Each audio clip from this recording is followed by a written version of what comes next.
Une fois Jésus monté au ciel, ses disciples vont connaître le même sort que lui à la fin de sa vie terrestre, à savoir la persécution, l'arrestation et une mort violente. Dans les Actes, l'apôtre Paul subit contre lui une contestation juive de plus en plus grande devant le gouverneur Festus à Césarée. Il décide alors en tant que citoyen romain, dont il a la nationalité, de faire appel à l'empereur au lieu d'être jugé à Jérusalem, comme le proposait le gouverneur dans cette dernière situation.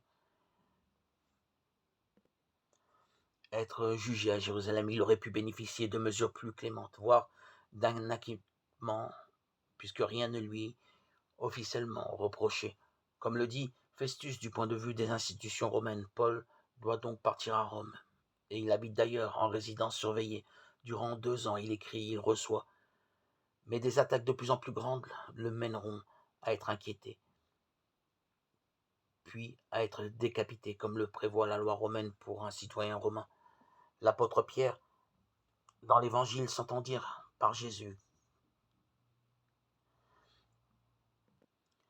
qu'il finira les liés, comme tiré par le bourreau vers la mort. D'ailleurs, selon un évangile apocryphe, Pierre serait mort crucifié, la tête en bas. Dans les 2 situations de Pierre et de Paul, les apôtres ont rendu gloire à Dieu, car ils ont mené leur course de vie jusqu'à leur terme en glorifiant le Seigneur Jésus-Christ. Tous les 2 n'ont pas cessé depuis leur conversion en esprit d'évangéliser, en particulier Paul dans tout le bassin méditerranéen. Et nous, mes sœurs, mes frères, comment allons-nous suivre le Christ Jésus? Dieu avait fait savoir à Paul qu'il voulait qu'il évangélise à Rome. Il termine par cette ville capitale d'empire. C'est ce qu'il finit par faire en appelant justement l'empereur pour régler son litige. Il a eu dans cette capitale une prédication avec succès intense et fréquente. Et nous, à quoi sommes-nous prêts pour témoigner de Jésus-Christ, notre Seigneur et Sauveur? Que nous dit Dieu à ce sujet à chacun de nous? Restons attentifs au souffle de l'Esprit qui est notre meilleur conseil en toutes choses, et en particulier en matière d'évangélisation et d'annonce de la parole.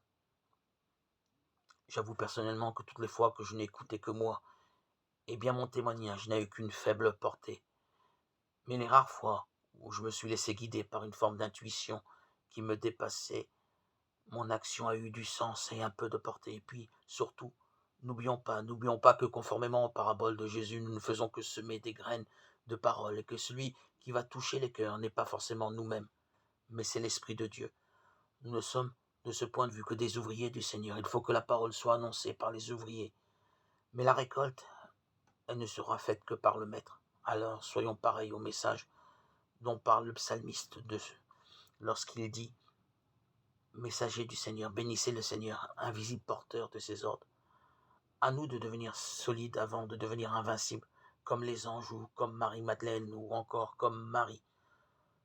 Nous ne craignons rien dans la proclamation de la résurrection de Jésus-Christ, car la parole de Dieu a déjà vaincu le mal et règne sur tout l'univers. Le royaume est déjà là, il nous tend les bras.